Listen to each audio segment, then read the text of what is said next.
Hi, this is Mark Kissling, Managing Editor for Signs of the Times. Today I'm speaking with Chris Fong, the Chief Sales Engineer for AP Corp in Sykesville, Maryland. In the Signs of the Times October issue, we have a story about a wrap job that Chris did for the sign exchange wrap competition last year. So, hi Chris, let's talk Hey, about this project a little bit. sounds good to me. How are you? I'm great. Great. Yeah, tell me about the project. Did you come up with that idea independently, or was it expressly for this particular competition? Um, well, I guess both. I wanted to do something that I had me personally never done before design wise, which was more of a pattern, a floral kind of pattern design. I'm used to doing from my previous competitions there. I kind of stuck with this theme of a more, I guess you call it rustic and machine, worn look that probably a lot of people have seen in the past. Hmm. I want to do something different this year. So I got the idea actually from just visiting my parents. I guess maybe a few months before the competition.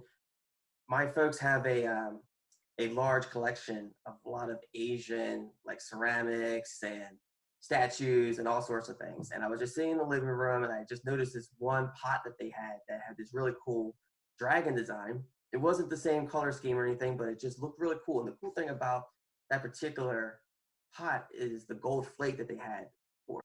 That's where I instantly clicked that there's vinyl that have that kind of effect to it. And it Hmm. would be cool if you could do like a gold, any kind of pattern off of a more gloss or flat finish. It would really pop. And that's kind of where it came from. Great. Now, there's a lot that went into this project, a lot of different layers of vinyl, a lot of different types of vinyl. So I'm just wondering about the planning that went into it, because it seems a lot more complicated than the straightforward, printed vinyl, put it on the car kind of thing. So can you just tell me how you kind of thought about how this should be planned out, and how you came up with the idea of having the different kind of layers and components? Sure. So really the vase that I looked at was a huge starting point for me. I didn't really have to deviate too far from it because on that particular pot that I was looking at, not only did it have that dragon pattern design. It did. It only had the gold flake with the marble ceramic finish.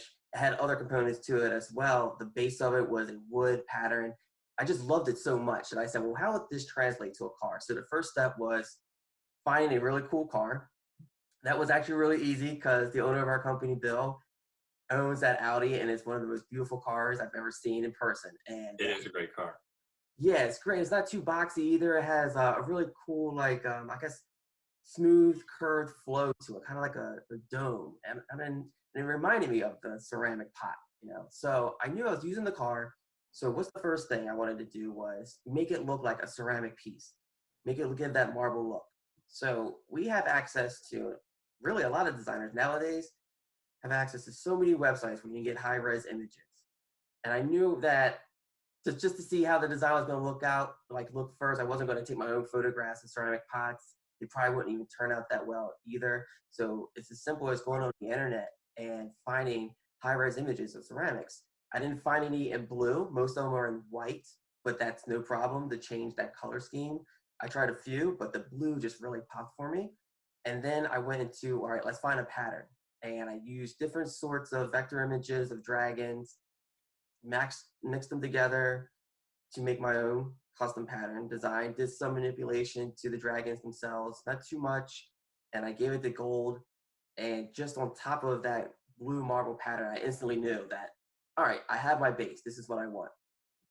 Now, what I usually do when I'm looking at any kind of vehicle wrap, and it's not just like these custom ones that you do for a show, it can be with any customer that comes into your shop, is you have all these elements, but how do you make these elements use so many different kinds of varieties of vinyls that exist and give it some sort of dimension, like a physical dimension? I want someone to, they look at a wrap from like 6 feet away and they go, oh, that's cool. but then when they get like 1 foot away, they go, oh, there's like more to it than you can just see from a distance, especially when Right. you're driving. And to actually have people feel, like a texture really brings it like that three-dimensional look to life. And I've done that in the past, so I knew it was easy. You got the first layer of the design, great. What goes with the dragon theme? Scales. And I Right. have seen stuff like that, the embossing look, but I thought it'd be really cool to just do this thing in dragon scale. So simple. Let's do first layer, dragon scale. Doesn't matter what the design looks like. When I wrap over top, it could be a snake to a dragon to any kind of, reptile. It's going to have that dimension I'm looking for. So that was number one. And then you have this gold, which we all know if you print shades of gold, it doesn't quite have that gold look. But everyone's seen gold vinyl. So let's see, what can I do to like really make this thing pop? We use a combination of gold Avery. We used, I had the idea of the gold reflective, just printing on reflective because it might not look like gold when the lights are off, but when that light's shining on it, it really pops. So just coming up with this color could be what vinyl, and this color can be what. I mean, that's a long story. Sure. And it sounds like you probably had to do some of this work back at the company in Sykesville before you left for the show, which I should say, for those of you out there viewing, if you don't know what the Sign Exchange show is, it's in Atlantic City in December. It's the new name of the old USSC Sign World show. And they've been sponsoring some rap competitions that Chris and AP Corp have been competing in for a few years, which we'll talk about a little bit later. But for now, can you just tell us how you prepared back at the company, what you did there in order to be able to do all the stuff you did in Atlantic City? Sure. Well, it's great that we were able to design print in-house. First thing was just researching what material can I get, and not just the vinyl, but also the laminates that go with it. So planning everything, making sure that it's cost effective, making sure that I'm able to get maybe a couple yards of one thing instead of having to order a whole roll. So there was some negotiating that I had to do first before I went too crazy, speaking with Fellers and Grimco and other distributors just to get the whole list of, I think I had 6 to 8 different things I wanted to try. Got all that together. I said, Yeah. here we're gonna do this, this, and this. And then it was getting with my production team. So I have 2 great guys, Brandon and Mike, and I was saying, I'm gonna need some help on this because we also have a business to run. So how do we fit this in? So everyone's was too crazy. And we only had a couple weeks to get it produced and get it ready for the show. So I decided to split up the rolls. So we printed on the film that we needed to print. And then the parts that were more extensive was the weeding of the large dragons. And I knew that it was going to be a little bit difficult because not only we were doing it on reflective, but we were doing it on a really thick laminate that I had never used before as well.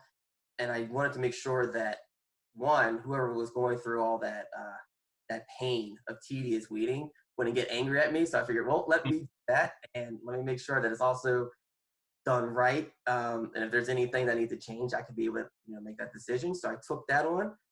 So as the guys are laminating, producing the graphics, paneling, numbering everything for me, getting it all set like we do for any job when we ship it out, I took the role of weeding the 4 large dragons out of reflective. And that took me about maybe 5 to 6 hours or so just doing that alone, but it was worth it. Transfer tape those, get those rolled up, packed it all, and then was on to the show, transporting it to Atlantic City. Well, you're to be commended to take on the that job of weeding. So, so then, yeah, let's talk about what happened in Atlantic City. You had a very limited time in order to put all the pieces together, and so kind of tell us where you started and the sequence of the layers that you put on. Sure. I already kind of had a game plan of what I wanted to do, but as anyone knows, they don't always work out when you're off site. In relation to where we're at, we're about 3 hours away from Atlantic City. Okay. Competition allowed us to do about 4 hours the first day. As soon as we arrived, before the show actually started, we were able to get started, getting our stuff out the day before. Then we had about 8 hours the second day, the first day of the show, and I think about 5 hours or so the third day, which was the final day of the show. Now, the first layer was definitely the embossing part. That one was easy. You knew exactly what to do. So we laid that on there. And then you're doing your second layer, which was the blue marble with the dragon pattern on there. That was I guess, the longest part, because you're literally wrapping the entire car from the roof to, the bumpers and everything on that. That you already know is going to take up most of your time. There's not too much, thinking involved in that. You're wrapping a full car at that point. But there were some things I knew that maybe I wanted to just try out, but I didn't know exactly how it was going to go. I brought some extra material with me.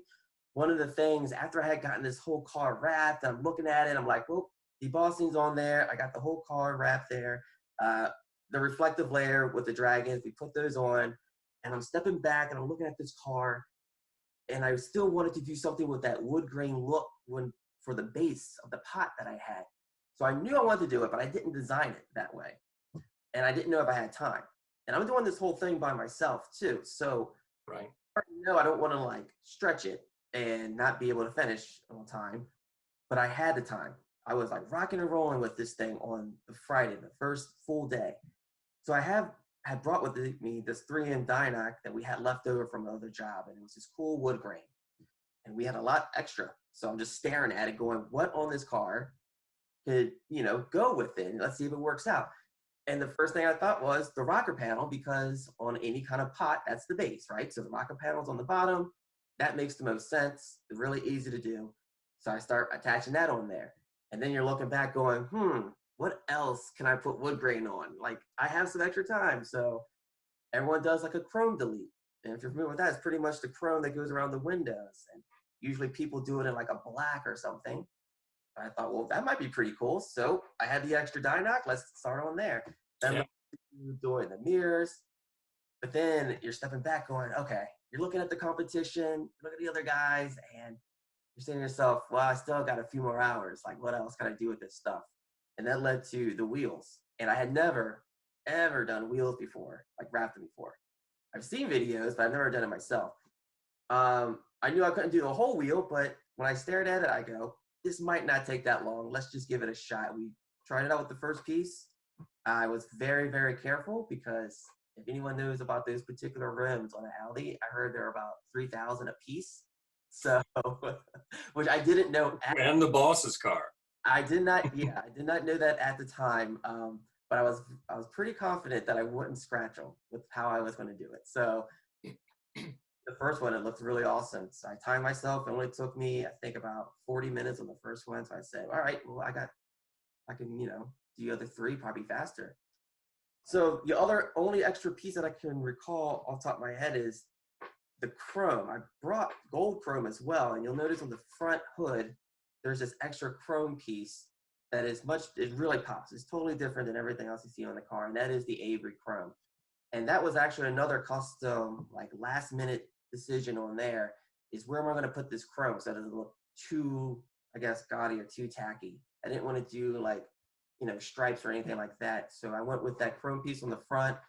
I was a little, iffy on if I wanted to keep it or not. But the cool thing is there's so many people at the show and everyone starts to see it. And turned out that was the most popular thing of the whole car, because I guess most people don't get to see chrome in person. It's probably my least favorite thing on there, actually, because it was the last minute thing I'm just wanting to stick on there. But I'm glad that I did it. So that was pretty much the process. I had time to spare. Right. So is it fair to say that even though putting the large wrap on the whole car, as you said, you had to wrap the whole car with the blue marble and dragon print. Mm-hmm. Obviously that was the most time consuming, but was taking on the challenge of wrapping these rims, was that the most difficult part of this, because you were trying something you hadn't done before? It was the most difficult part, more probably mentally, because you don't know what it look like, and you're going to spend a lot of time doing it, and you're going to second guess yourself. that was probably it. I was definitely looking at it more than I probably should have, just staring like, should I do it? Should I not do it? Is this gonna like make or break it or whatever? I mean, I'm glad that I did though. So That's interesting. So once you actually started on it, the physical part was easier than the thinking about yeah, it really was. Surprisingly, especially with Dyna, because that film is not meant to go on cars at all. It's not really meant to be stretched or heated or anything like that. But I was surprised about how well it reacted to the heat. It was almost like normal wrap vinyl, and I knew it was only going to be on there for the competition. So I wasn't worried about any peeling or anything like that or bubbling in the future. So the install itself was fun. Once I felt good about doing it, it was really cool to do. it. And the car looks really great, and I can't find a single thing wrong with it, obviously. But being a veteran of trade show exhibits for Signs of the Times myself, and knowing that things happen at shows and you have to roll with it, which is, I think, what you were saying just a couple of minutes ago. Was there anything that kind of didn't work out, like you thought, oh, this what we did in the company didn't quite work here, or this? So is there any kind of adjustment that you had to make, which again clearly is hidden in such a great work? But I'm just wondering, over the course of this sort of very new and somewhat experimental project for you to do, and under a time pressure and with people watching, I was just wondering if there was any point where you thought, whoops, and I guess I have to roll with this. Oh yeah, there's definitely a couple of those. Usually, like you said, you don't really have to tell anybody about it. Like you're the only All right. ever know about it. But the first one actually came up when I was doing the large reflective dragons that go over top, and you see them really in the front end. I actually ended up, like I said, doing 4 of those. The idea was to have the 2 dragons on the front fenders that meet on the hood, and to have 2 large dragons on the back fender. And you see it in the design, these 2 large dragons, but they're not reflective. Part of it was because of time. Another part of it was because I did the first dragon install, and the thing I really didn't consider too much, which was just a mistake on my end, is I didn't give it enough. Some people call it bleed, but I didn't make them large enough where they could not be perfect overlaying over the printed dragon, right? And it matched up perfectly. So I had already printed this large dragon on the marble. The idea was just put this reflective right over top. And I thought I gave it enough extra, just make it a little bit larger. And I didn't. It was almost like the exact size. And because I was stretching so much to get it on that fender when I did the first layer, the second layer, that reflective, that's transfer tape, I can't stretch it at all. Like it's going on one way. I can't reposition it really with that material. And I have to hope that it just like flows. And it didn't line up like perfect. Like I would say it didn't line up really, but some people might not notice it. And I was really upset about it. And after I did those first 2, I said to myself, one, I don't want to go through that on the back end. But another thing was the color of it wasn't exactly what I wanted it to be either. I was thinking, and it looks really great when you shine the light on it and see it like at night. It is mind blowing, and that's cool. But if I was doing this with the time allotted, we do lots of print samples. I might test it out. I might make some adjustments on the color, and it was just too bright of a color for me, the reflective, that I didn't want it to overpower the entire car on the back end either. I loved how the car looked on the back end. I just didn't want to be this big, huge yellow dragon taking it over. So I decided scrap those. So I didn't do those 2. And then I think the other thing I wish I had more practice with was that material I used was the first time I ever used Arlon. And I think it's Arlon SLX. And we did it because it was sponsored by the show, but I had never messed with that material before. And one thing I noticed about it was it takes just more heat around the corners for them to lay down perfect. It doesn't tack down right away. And it took my install time a lot longer, and it took some of the ways that I would finish it. I was rushing with time. I just wish some of my corners were a little bit better. And I think that was probably the biggest thing, if I'm comparing myself to what we normally do, or what the other competitors were doing is if you look really close, you would see that at every corner and edge was perfect. I could just see where I had to just maybe do a relief cut here or there when I normally maybe take things apart, and wrap underneath. Mhm. Didn't do it.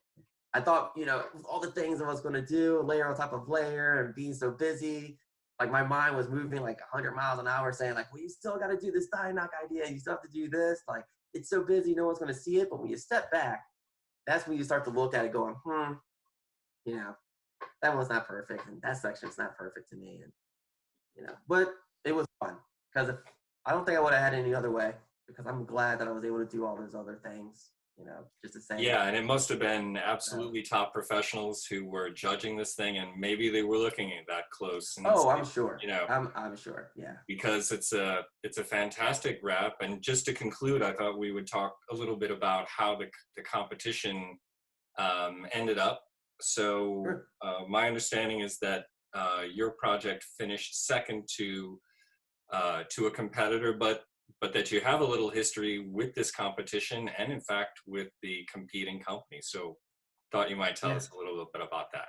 Sure. So this was my fourth year doing the competition, and we had actually came in first place 3 years in a row prior to that. Nice. So that was fun. And the competitor is actually a pretty good friend of mine, and they're not too far from us. Uh, Came in, I believe, second the first year, second the second year, third year, and they they were ready to go this year for sure. And they got Yeah. guys on the team, and they did some really cool stuff. The cool thing about it is, I thought mine was really good install wise. I mean, I love my design. Don't get me wrong, but if there's, like I said, one thing I could change, like my installation, I could have fixed it here or there. But who's gonna notice? But I'll give it up to them. Big props. When you look at their wrap, their install is like the thing I wish I could have done. Maybe if I just cut a couple of layers down, I'd have the time to do it. But when you see the difference, it was, I'm not upset about it because they put a lot of work into it and it was like flawless, that install. So it's pretty cool. Yeah. And I mean, I'm still so gonna you have didn't to get beat them later. Don't get me wrong. right. You'll So come if they're back with watching the this or whatever, then not quite a four-peat, but I guess they were looking up at you three years in a row. So yeah. So fair is Yeah, they did. fair, and you said they did a great job, as They did. did you. And I would just say that I was really surprised also that your rap, which you also entered into the Signs of the Times sign shop competition, surprising to me, wasn't first, second, or third place in its category. Although you and your company have had some great success in history with our contests, most notably to me, your Pokemon capture Yeah. unit from 3 years ago, I believe, which Yeah, was maybe the about best of 3. show and one of the most creative wraps that I've ever seen. And so this one really reminded me of that, and didn't win in Atlantic City, didn't quite win for the Signs of the Times competition, but I sure am glad that we were able to get it into the magazine, share it with readers, and then also talk about it like this, because all of the details that went into this, I couldn't possibly cover just in the 2 pages. So hopefully people who are watching this video are finding out a lot more stuff about this cool thing, Yeah. getting some great ideas about techniques that they can do for wraps, because you and your company, you're right out there in the forefront leading design technique. You guys always do great work, so I really appreciate your I time appreciate taking it. it with us. Hey, thank you. Thank you, Mark. Really appreciate it. Okay. All right, take care.